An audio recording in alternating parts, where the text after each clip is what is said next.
tarixiy onga guvoh bo'lmoqdamiz. Barchamizni ko'z o'ngimizda Amerika bir davlat rahbarini, mustaqil bo'lgan bir davlat rahbarini uyidan olib chiqib ketdi. Ya'ni qochirdi desak to'g'ri bo'ladi. Va buni dunyoni ko'z o'ngida amalga oshirdi. Bu haqiqatan ham tarix ko'rgan eng g'ayrioddiy hodisalardan bittasi desak to'g'ri bo'ladi. Lekin bu albatta bir millat uchun sharmandalik. Chunki albatta bilasiz, bu prezident bu bir millatning nomusi hisoblanadi. Haqiqatan ham bunday jirkanchishni albatta Amerikadan kutish mumkin edi va bu narsa yuz berdi do'stlar, yuz berdi. Va qochirilgan inson esa bu diktator edi. Va diktator o'g'irlangandan keyin davlat qanday holatga tushar ekan, nima deb o'ylaysiz? Aynan bugun Venesuelani Madurodan keyingi holat haqida gaplashamiz. Ularning televideniyasida nimalar bo'lmoqda va men ularning televideniyasini ko'rib, Madurodan keyingi holatlarni ko'rdim. Juda ham achinarli holatlar yuz berdi. Bugun aynan mana shular to'g'risida gaplashamiz siz bilan. Maduro diktator edi. Diktatorligini qayerdan bilamiz desak, Venesuela dunyoning eng boy neft zaxirasiga ega bo'lgan davlat va eng qizig'i esa dunyoning eng kambag'al davlatlaridan biri. Ya'ni hukumat giperinflyatsiya bilan kurashmoqda. Mana shunday darajaga kelib tushib qolgan. Misol uchun hamshiralarning oyligi 4-7 dollarni tashkil qiladi. Ustoz maoshi esa, o'qituvchi maoshi esa 10-20 dollar orasida. Va professorlar, mana degan professorlarning oyligi esa uzog'i 30-100 dollar orasida.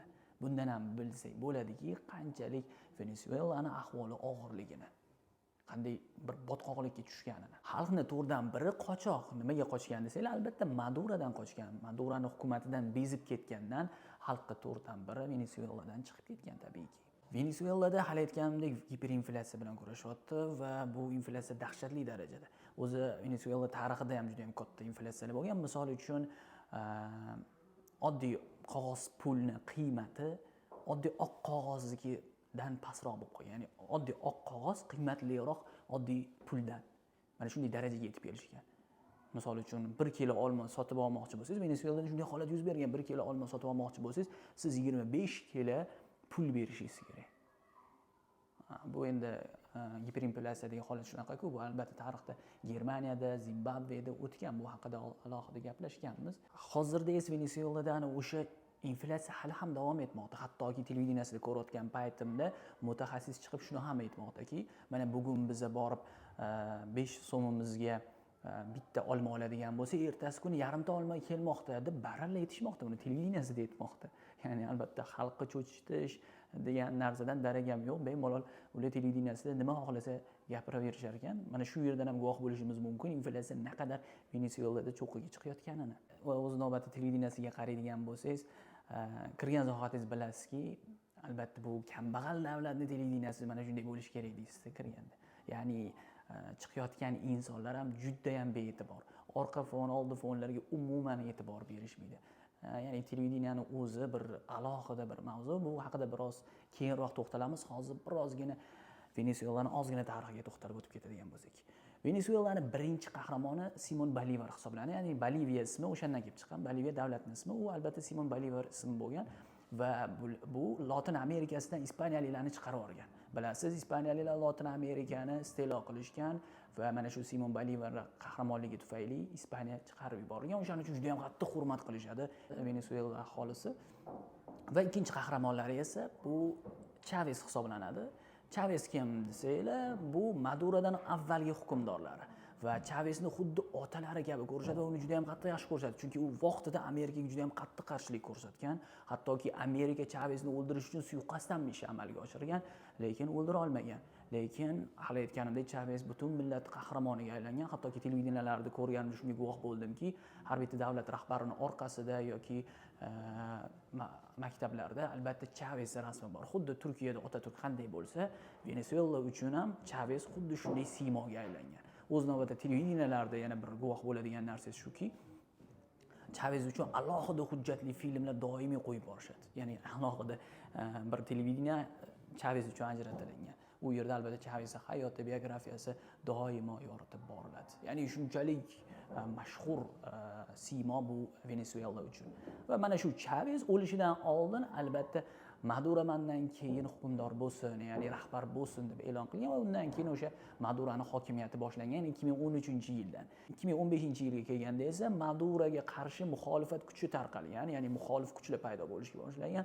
Biz Maduroni yo'q qilamiz, hokimiyatdan chetlashtiramiz deb, lekin baribir ularning ham kuchi yetmagan, muxoliflarning ham kuchi yetmagan, ya'ni Maduroga qarshi turuvchilarning ham kuchi yetmagan va ularni Maduro hibsga tashlagan, zino, vatanga xoinlik sifatida ayblab butunlay hibsga tashlagan va 2015-yildan keyin Maduro mutlaq kuch bo'lib keldi to shu kunga qadar. Ya'ni 2026-yilga keldimi, 2026-yilga qadar. Maduro davriga kelib Venesuela aholisi juda ham kambag'allashdi. Sababi esa neft narxi tushib ketgandi. Ya'ni Venesuelaning yagona o'sha asosiy resursi, boyligi faqat hali aytganimdek neft. Bu diktatorlik o'lkasida boshqa boylik yo'q tabiiy ravishda va neftning narxi tushib ketgandan keyin Venesuelaning ahvoli juda ham og'irlashdi. Qayerdan neft tushib ketdi desanglar, albatta bu yerda ham qisman Amerikaning sababi bor, chunki Amerika Rossiyaga qarshi turib neftini tushirishni maqsad qildi. Shu maqsadda, ya'ni Rossiya neftini narxini tushirish maqsadida Saudiya Arabistoniga buyruq berdiki, ko'proq neft ishlab chiqardi. Va Saudiya juda ham ko'proq neft ishlab chiqardi va natijada taklif oshganiga yarasha narx tushib ketdi. Ya'ni neftning narxiga ta'sir qildi, neft narxi tushib ketdi. Va tabiiy ravishda bu Rossiyaga ham ta'sir qildi va o'z navbatida mana shunday kichkina Venesuelaga o'xshaganlar juda ham og'ir ahvolga tushib qoldi bu neft narxi tushishi sababli. Endi esa Venesuelaning televideniyasiga to'xtalsak bo'ladi. Venesuela televideniyasidagi holat esa juda ham achinarli edi. Sababi Maduro o'g'irlangandan keyingi xabarlar roppa-rosa 2 soatdan keyin xabar berildi aholiga televideniya orqali. U ham bir Word varaqali bir Word orqali xabar berishdi. Bizni buyuk qahramonimiz Amerika tomonidan o'g'irlandi deya. Tasavvur qilsa, dunyo o'g'irlangandan keyin 30 daqiqadan keyin bo'lyapti, lekin o'zini aholisi esa roppa-rosa 2 soatdan keyin o'zini aholisiga e'lon qilinmoqda. Va e'lon qilingandan keyin albatta bizni buyuk qahramonimiz o'g'irlandi. Amerika bizni neftimizga ko'z tikkan.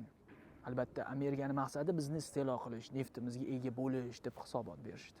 U ham Word ko'rinishida.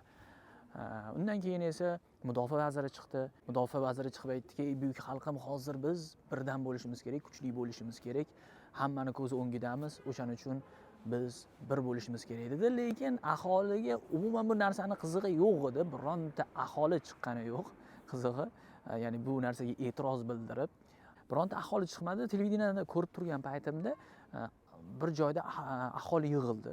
Aholi yig'ilib, bular chiqibdi, nahotki chiqibdi deb turgan paytimda unda ham ko'pchilik yig'ilingan holatda ko'ribmanki, u yerda ham bir yozuv, paz kabi yozuv chiqarish uchun hamma yig'ilgan ekan.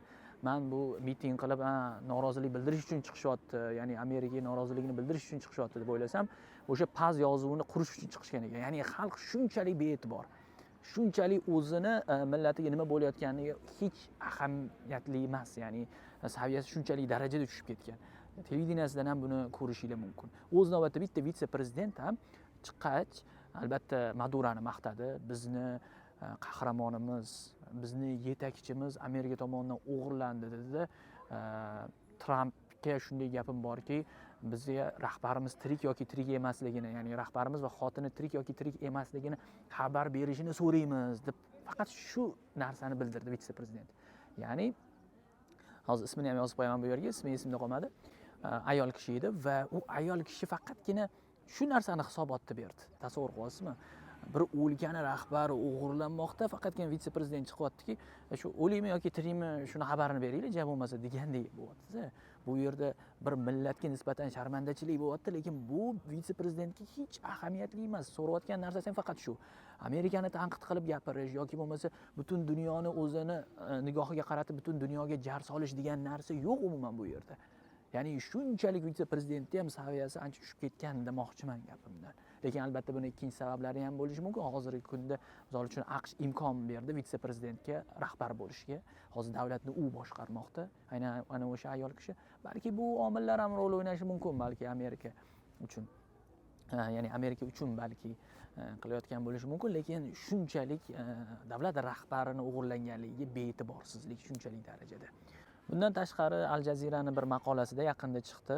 Uni o'qiganimda shuni nazarda tutib aytdiki, Delsi Rodriguez, ya'ni vitse-prezident davlatda qattiqqo'llikni ilgari surmoqda, ya'ni Maduro haqida yoki siyosat haqida gapirish butunlay taqiqlanganini aytmoqda. hattoki Maduroni tanqid qilgan yoki Maduroni ustidan kulgan Venesuela aholisini hibsga olinayotgan ekan. Ya'ni hozir juda ham qattiqqo'llik bilan nazorat qilinmoqda ekan. Ya'ni Venesuelani aynan Al Jazeera kanaliga borib ko'rishganda hozirgi holat, siyosat mana shunday holatda.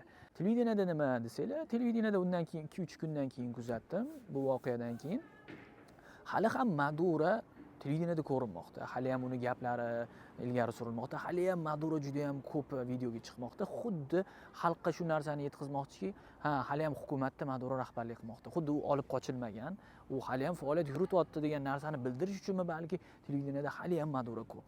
O'zi televideniyada Maduro juda ham ko'p chiqar ekan. Xuddi Turkmaniston televideniyasiga juda ham o'xshab ketar ekan. Unda albatta davlat rahbarlari juda ham ko'p ko'rinardi-yu, xuddi shunaqa bu yerda ham diktatorlik o'lkasi bo'lgani uchun tabiiy ravishda bir-biriga o'xshab ketadi. Lekin hali aytganimdek Venesuelada kanallar lekin juda ham ko'p edi. Turkmanistonda 7 ta bo'lsa, bu yerda juda ham ko'p kanallar bor edi va ko'pi o'yin kulguga asoslangan. Umuman ilmiy biron bir narsa ko'rishingiz mutlaqo qiyin. Umumiy saviyasi juda ham past holatdagi o'yin kulgular. Unda ham multfilmlarni ham ko'rsangiz, juda ham saviyasi juda ham past holatdagi multfilmlar. Hattoki televideniyada chiqadi jurnalistlar juda ham e'tiborsiz. Na orqa foniga e'tiborsiz, umuman kiyimiga ham hattoki umuman e'tibor berishmaydi. Televideniyaga chiqayotganlar shunchalik darajada.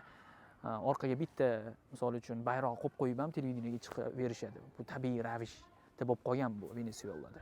Shunchalik Venesuela aholisi bu narsaga e'tibor bermaydi. Demak, umumiy holat shundan iborat. Xullas, kambag'al o'lkani televideniyasi qanday bo'ladi desanglar, Venesuelaning televideniyasini ko'rsanglar, o'z ko'zinglar bilan bemalol guvoh bo'lishingiz mumkin. Haqiqatan ham aholini saviyasi naqadar past ekanligini ham televideniya ko'rsatib qo'ygan bu holatda.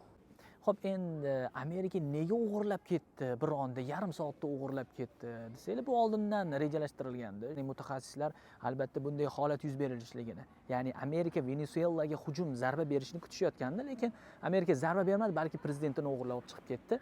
Ya'ni bu yerda qisman ham sabablari ko'p. Misol uchun Trump oxirgi kunlarda, ya'ni respublikachilar bergan va'dalarini bajarisha olmadi xalqqa nisbatan. O'zini Trump xalqqa yana ko'rsatish uchun mana shunday qiliq qildi desak ham bo'ladi. Va o'z navbatida neft sababi ham bor ahamiyatliligi va yana bir muhim sabablardan biri esa bu Monroe doktrina desak bo'ladi, ya'ni Monroe nazariyasi deyiladi. Ya'ni Lotin Amerikasida, ya'ni Amerikaning atrofidagi mamlakatlarga faqatgina Amerika hukm qila oladi degan narsani bildirish uchun ham Amerika bu ishni amalga oshirdi. Ya'ni shu kunga qadar Lotin Amerikasiga Amerika 56 marta zarba bergan. Bu bilan nimani bildirmoqchi? Bu hududlar menga tegishli va hech kim bu yerda hokim bo'la olmaydi degan narsani bildirish uchun. Bundan oldin bilasizki, Venesuelaga Rossiya va Xitoy ittifoqchisi edi. Ko'p yordamlar ham olardi va Trump mana shu narsani, ya'ni Amerika mana shu narsani bildirish uchun ham Rossiya va Xitoyga bildirish uchun ham mana shunday ish amalga oshirdi. Ya'ni uni rahbarini o'g'irlab ketdi desa ham bo'ladi. Bu qisman ikkinchi sabablardan biri edi. Xo'p, xulosa qiladigan bo'lsak, bu ishni amalga oshirish, ya'ni bir o'lka rahbarini o'g'irlab ketish rostdan ham bir millat uchun sharmandalik. Va bu narsani amalga oshirishni o'zi juda ham jirkanchlik. Bu to'ntarish desa ham bo'ladi. Va buni albatta Amerika amalga oshirdi. Va bu yerdagi eng katta qurbon ko'rinib turibdiki, yana Venesuela xalqiga o'xshamoqda. Sababi ular endi Madurodan qutulishgan edi. Endi esa Amerikani quchog'iga, ya'ni Amerikani tuzog'iga tushayotganga o'xshamoqda. Xullas kalom, bugungi videomiz shundan iborat edi. Bir hafta davomida aslida Shia televideniyasini tomosha qilayotgan edim. Sizlar uchun maxsus Shia televideniyasi chiqmoqda. Ya'ni u yerdagi Shia o'zi aslida kimligi to'g'risida alohida bitta video tayyorlamoqdamiz. Bu video tezroq chiqishi uchun bu videoga maksimal like bosib qo'ying va boshqalar bilan ulashib qo'ying.